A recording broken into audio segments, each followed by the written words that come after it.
Egidijus Zėringis iš Šakių rajono pamažu ruošiasi pavasario sėjai. Jeigu sąlygos bus palankios, kanapes pradės sėti po poros savaičių. Pluoštinių kanapių augintojai yra pakliuvę į nepavydėtiną situaciją.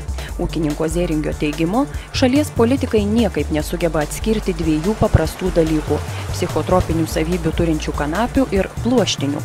Jau seniai ištirta, kad pluoštinės kanapės narkotinių medžiagų neturi ir jas galima auginti, vartoti, perdirbti kaip paprasčiausia žemės ūkio kultūra. Anot ūkininko, lygybės ženklo tarp kanapių ir marihuanos negali būti.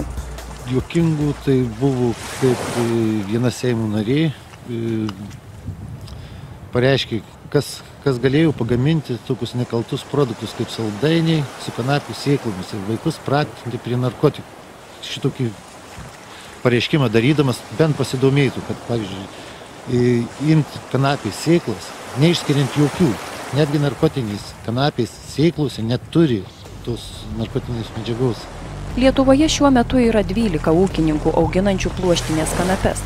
Žmonės protu nesuvokiama vadina susikloščiusią padėtį. Jų veiklą reglamentuoja ne įstatymas, o baudžiamasis kodeksas. Pagal Lietuvos įstatymus baudžiamąjį kodeksą visų rūšių kanapės draudžiama auginti, bet pagal Europos Sąjungą galima. Tos rūšys, kurios neturi sudėtyje narkotinės medžiagos. Būtent ES teisė šiuo metu ir vadovaujasi Lietuvos pluoštinių kanapių augintojai, nes Lietuvos politikai neprisiruošia įstatymais reglamentuoti šios žemės ūkio kultūros. Ūkininkams kantrybė baigėsi. Jeigu Seimas per šio pavasario sesiją neįteisins kanapių auginimo, Lietuva žada paduoti į teismą, o už ES teisės aktų nesilaikymą Lietuvai gresia Briuselio sankcijos. Pagal šį momentą, jeigu ūkininkai sėja nelegaliai, jeigu valstybė lieps sunaikinti, tai pagal Europos teisę valstybė turės grąžinti, kompensuoti tuos nuostolius.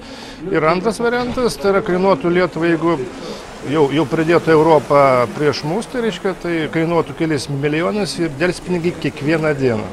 Ūkininkai politikus kaltina sąmoningų žemės ūkio žlugdymu.